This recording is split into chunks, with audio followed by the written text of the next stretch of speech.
last 4.5 weeks, basically since the 19th, a big nosedive. Fortunately, involved in down here at Master. We had a total of 7. Every single one is a copper theft program. From past meetings, we had a rash of them. Unfortunately, other parts of the precinct were still fighting that battle. Hopefully, Senator Richards and Shirley had several of them in the last week. One robbery. Maybe some of you have heard reports on that. The deli on Blair about 2 weeks ago. Initially, we thought it may have been part of a county-wide robbery pattern that we've been dealing with over the last roughly 5-week period. The background on that, we've had 16 robberies in Suffolk County that were attributing to this robbery pattern. 11 of them in the 6th precinct, mostly up in the Milford, Quorum area. Had 2 or 3 in the 4th precinct, in the Smithtown area, 1 in the 5th precinct, and we've had 3 here in the 7th. The last robbery that this fellow did was KFC of Shirley, Montauk, William Floyd. We had also the hit the hotel, St. Thomas Shopping Center, Senator Richards, and literally across the street from the precinct, the Royal Market up at the corner of William Floyd Parkway and Richmond and Lyon Road. So we've been chasing this for about 4 weeks now. We don't have, unfortunately, much.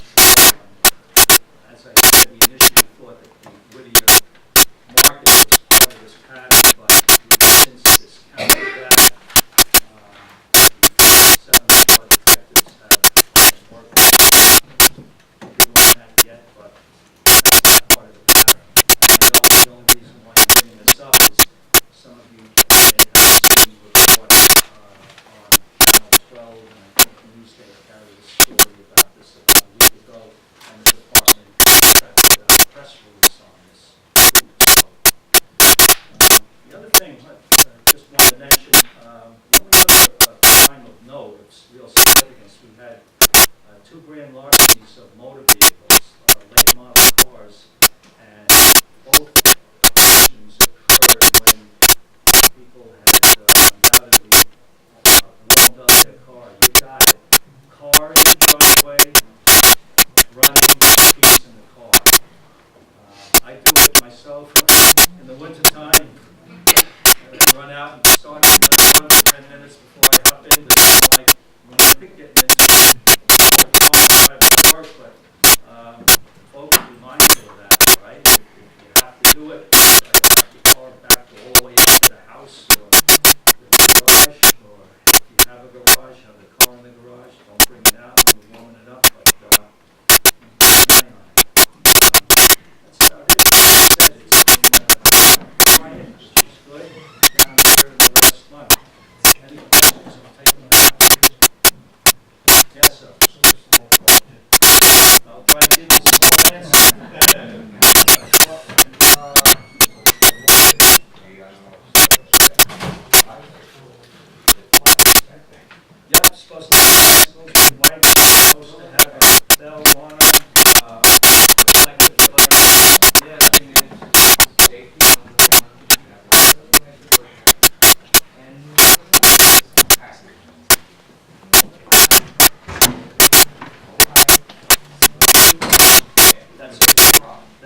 again, it's a 911. Any other questions? Yes. The grand loss is changing the locations, there's been added to grand loss. Hold on a second. That's exactly what.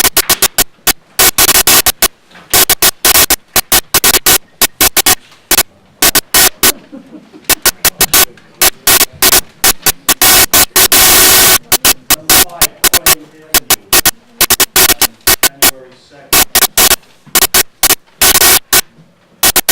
43 Knack on December 23rd. Any other questions? Yes.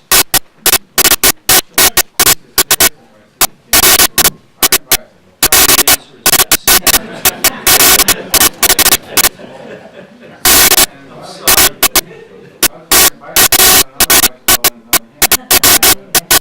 Wow, maybe you just stole that out of us. Yeah, I mean, if you're suspicious, probably we're suspicious too. Yes, yes, I'd be suspicious. Any other questions?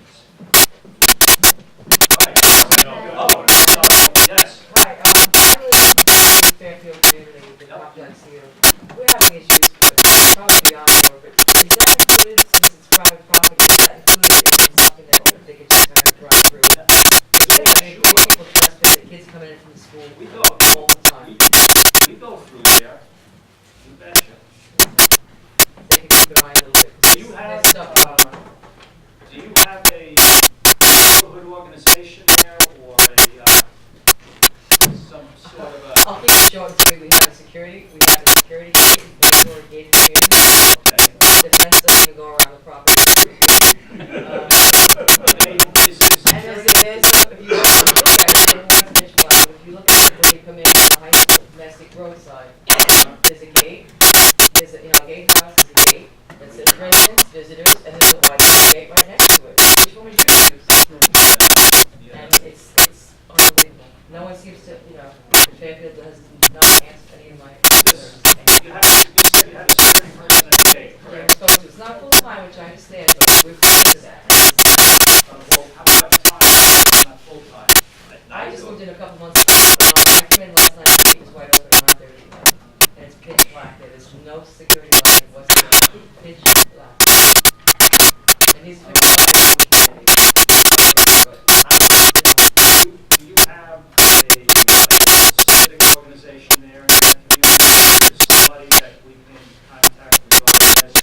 well, they have their property manager, who also manages, Maria, and City. And he's never really been. What I've done, you can. Yeah, we just have a discussion. And thank you. Anybody else? Thank you. Thanks, Bill. Inspector, thank you very much.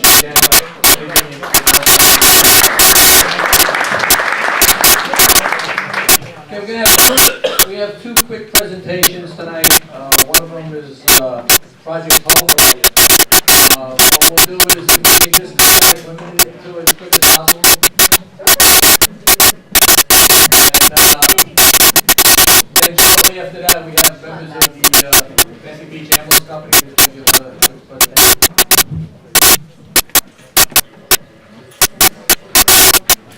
Thank you for having us. We're from Project Hope. So we probably see this in the community. It's been really loud since early November, helping people that were affected by Hurricane Sandy. So we're still in the community for another month or two, trying to help as many people as possible. So in the meantime, we're trying to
when the disaster happens, there's a lot of thoughts and negativity, and a lot of things on the move, you know, things are getting here, help is getting here, things like that. And then there's a trigger, and things get triggered. Maybe you have a problem with your child, or your friend, or something of that sort. And then right over here, you're going to see the anniversary of time. When there's an anniversary, especially a holiday too, maybe there's still a problem with homelessness of that sort. We might be looking at that. And during reconstruction, progressively better, especially by using, you know, public resources. So, like John was mentioning before, it's good to just pay attention to your neighbors. So if you know that one of your neighbor maybe has a physical disability or is elderly, if a future storm happens or any other disaster, even another blizzard, make sure that they're okay. C11 is pretty much a database through phone and online where you can access services and resources for things regarding Hurricane Sandy and also conventional needs, whether it be it's the number or really to remember 211. You know, you don't have to remember the 800 number. I'm not going to. Right now it's open 10 o'clock, 5 o'clock Monday through Saturday. You can help you with conventional resources too. Meeting is they typically do over 24 hours. Again, these are just a little bit more details that I was talking about. So really anything that you need, so counseling services, food services, childcare, library, schools, anything you feel like if you have any needs, if you're in individual funds, they can help you. There's still a lot of programs with Hurricane Sandy, home repair programs that provide mitigation programs. There's case management, and we should have a case management to make your life a lot easier to get into. Do a lot more reading. Financial support, disaster crisis counseling, things with pets. A lot of people don't leave because they have their pets. So there are ways to make sure that you're safe during an event. There's a lot of help with that. It's very important. Volunteer programs and donations, volunteer free. Legal programs, Toro, Hopper, sewer programs have free legal services that are available to everybody, so almost nobody takes advantage of those. In addition, again, there is still New York City out there. The rules are constantly changing, so we're encouraging people to keep up to date. If we know of anything, we'll try to help you because we're keeping up to date ourselves. So you can try to ask us in the chat. I know New York Rising does meetings a lot in our local high school, so we're about that. February will be another public meeting for the And FEMA, I know, is around more so listening, but there are select circumstances like somebody was in the hospital for an extended period of time or something like that, and maybe it's a possibility that they could still be involved. basically again, 211, you click online, going out on 211, and basically it's just a database, and you can do the same thing if they call you up. It gives you a lot of areas, general things, and breaks it down into what you need. So if you need heating, you can click on say you got a hurricane stand. So if you click that, things will come down, okay, CLS, mold mitigation program, free program, you have it's good, free is good. Mold is dead. Things that are for general nuisance, disaster case management, salvation army resources, etc. It's pretty user-friendly. Other resources, community development corporation Long Island, mold remediation program, there's disaster case management, mold assistance, that sort of very, very good organization. New York State Office of Mental Health, taking down COVID back month or so. Getting people themselves or somebody else, nothing wrong with needing extra help. It's a very stressful time. It'll give you all the resources in the local area where you can receive any sort of assistance. Mental Health Association in Suffolk County, same thing. Suffolk County Office of Emergency Management, who work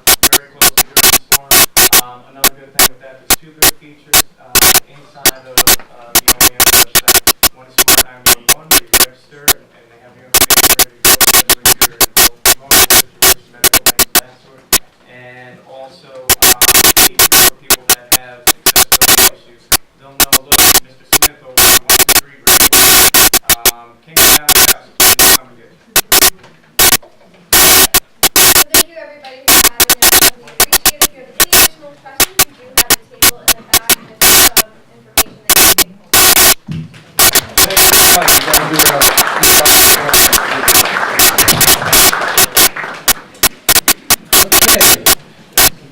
Next up, Doug. Who's going to the next one? All right, well, the chief of the Massachusetts Ambulance Company introduce himself and go on.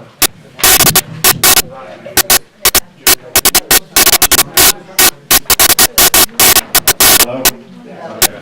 My name is Bill Campbell. I'm chief of the Massachusetts Ambulance Company. With me to my left is Doug Warner. He's the chairman of the board. So the Massachusetts Ambulance Company, we're here tonight to just give you a little bit of information about our need for a new building. We are looking currently at the location and we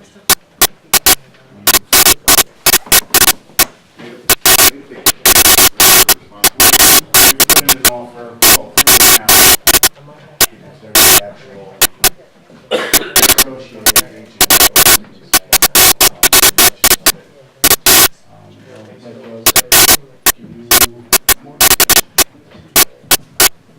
Just one quick note, I was running to see here.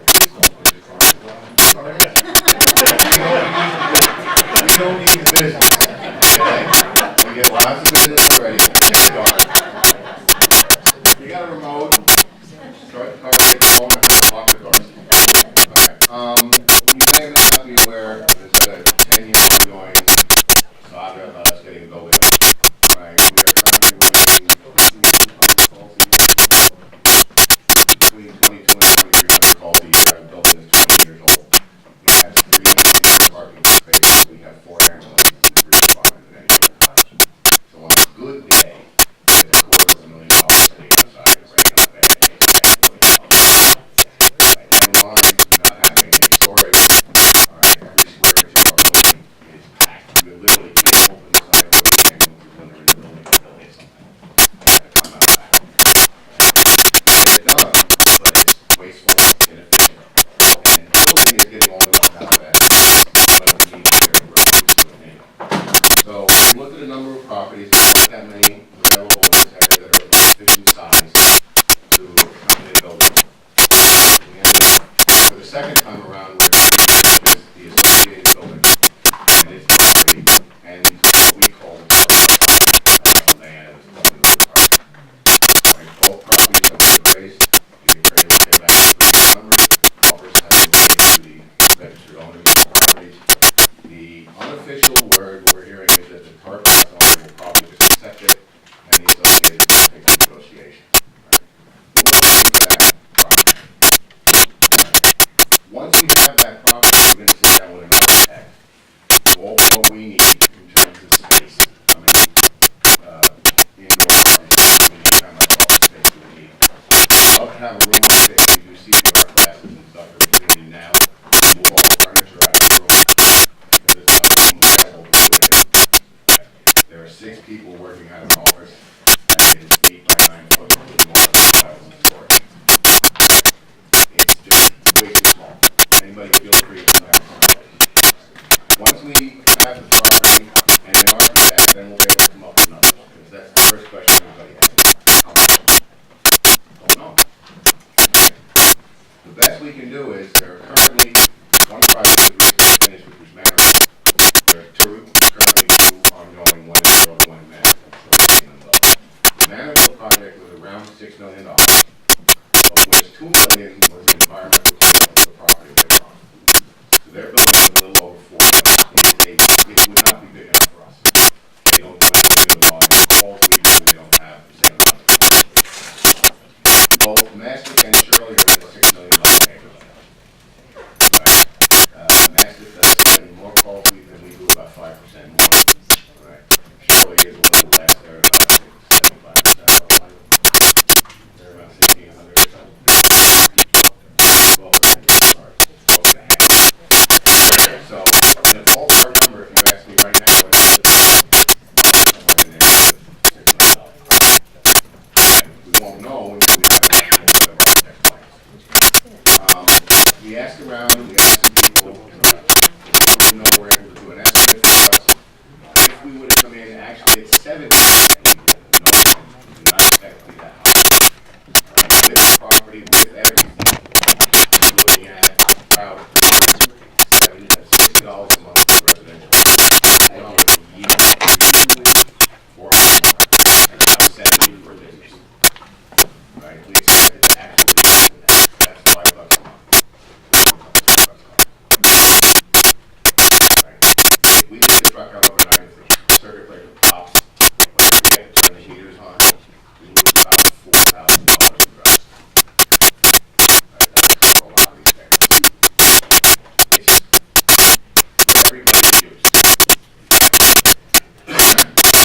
addition to having space, as you are aware, our district runs roughly from Waycross down Mastery Point to Smith Point Beach.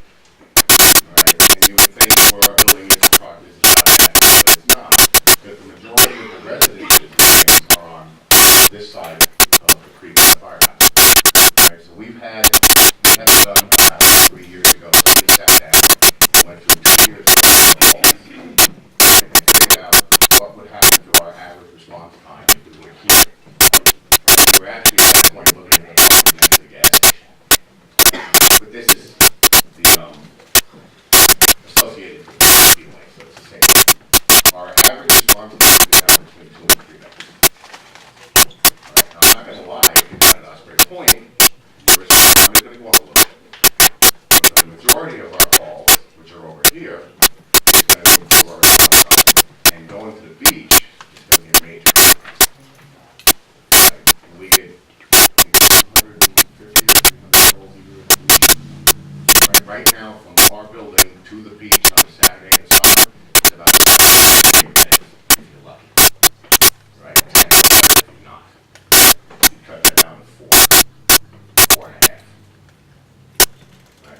So all we're asking for at this point is if you hear somebody talking about it, if anybody has any questions about it, sit down and look at what we've got.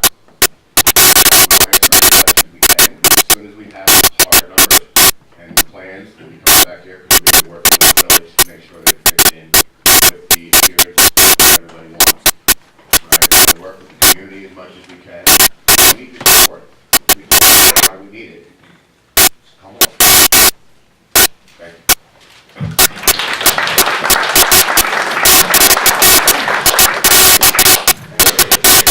Thanks, guys, and again, I mean, I could think to myself, I probably should do the board, you got our support 100%. I work with you guys for 24/7, I want to point out to you, you're a tremendous help to the community. Without you guys, we're definitely in bad shape, so we thank you for your service.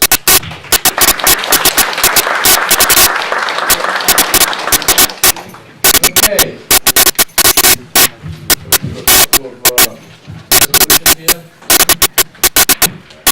A resolution authorizing the payment of the present bills and contract 8-2003 in the amount of $612,120.14. If anybody wants to know, that includes a couple of months of help pick up, snow tools we had, the purchase of the VMB2 building, which we'll talk about later. Make a motion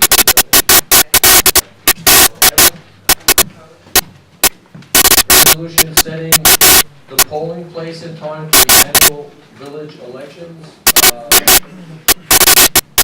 Could we, to go out of the box, same time, same thing? We'll set it tomorrow. It should be on, at the Master Beach Library, and March 18th from 10 to 9 o'clock, okay? Need a second on that?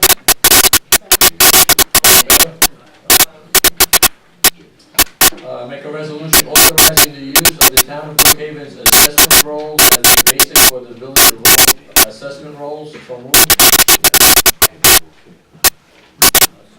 Nick, in favor?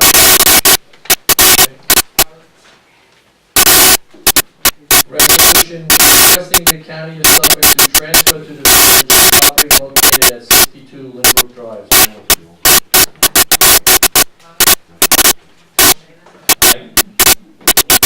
And make a resolution appointing Thomas Brownell to the ZB board. He'll be replacing Mr. Tom Rhodes, who's now on the planning board.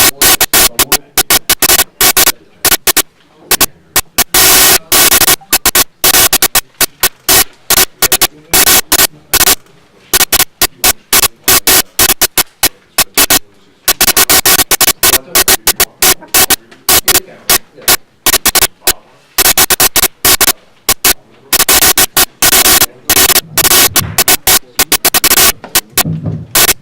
Board of Trustees, Incorporated Village of Master Beach duly convened to be above involved. The county is currently owns real property located at 62 Middlebrook Drive in Master Beach. Property consisting of a single lot, 40 by 100, suitable for development as residential property. Whereas the village and county wish to develop the property for use as affordable housing in accordance with Article 36 of Suffolk County Administrative Code.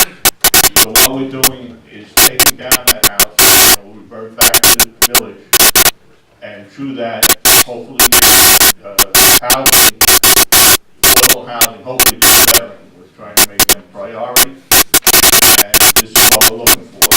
Along with this, we're hoping that we'll also get number 8, and we will also be part of this, come down and be restored to wetlands, because we can't go there. So I think it's very good for the village. It's something we've been rattling around for some time. The county was leaving it all on our shoulders that we were going to have to pay for it. And, but now this way, I think it works out well for the village. We'll take it down. We'll be the ones who will make sure that it gets used properly. Thank you. Okay. Trustees report. You have anything else? The monthly code enforcement report for December 2013. The number of complaints we received were 122. The number of appearance stickers was 28. The number of unfounded complaints was 10. The number of closed and by compliance was 19. And the number of warning issues was 15. Thank you. Yeah. I have a brief building report. There were 6 building permits issued, 47 special permits, 41 property searches were requested, and 8 certificates of compliance. There was 1 CO issued in the month of December. Thank you. I just have one quick story. The new sergeant in Coke, and I spoke with him for a while, a couple of weeks back, and just a word to the wise, buckle up. Okay? And don't speed. Because they're all over the neighborhood, and they're marked units. No text. The only thing I can is to keep everybody up to abreast of what's going on. The new village hall is in the renovation stages. Did some demolition work. The walls are going up as we speak. I guess not as we speak. We hopefully, I mean, I'm not promising anything, maybe by the February meeting, we can actually have it in there. The parking lot, we're going to start the parking lot next week. Those that don't know, the village also purchased a building on Mastic Road from DPW yard. So we're actually coming out of a building that's just south of Bianco Drive where you go into Sackett. We've been moving along pretty good. I've gotten a few complaints during the last few storms we had. Basically, they were just cleanup complaints.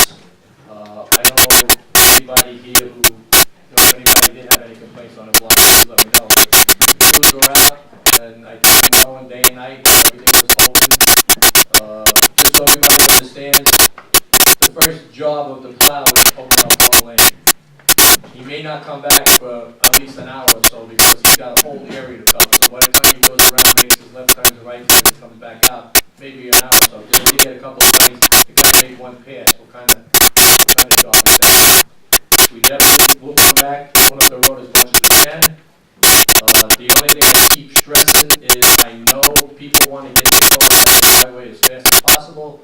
But if we do get a snowstorm in the middle of the night, and the roads are not cleared yet, you pushing your car out there, it makes it hard for the plows, because now they have to go around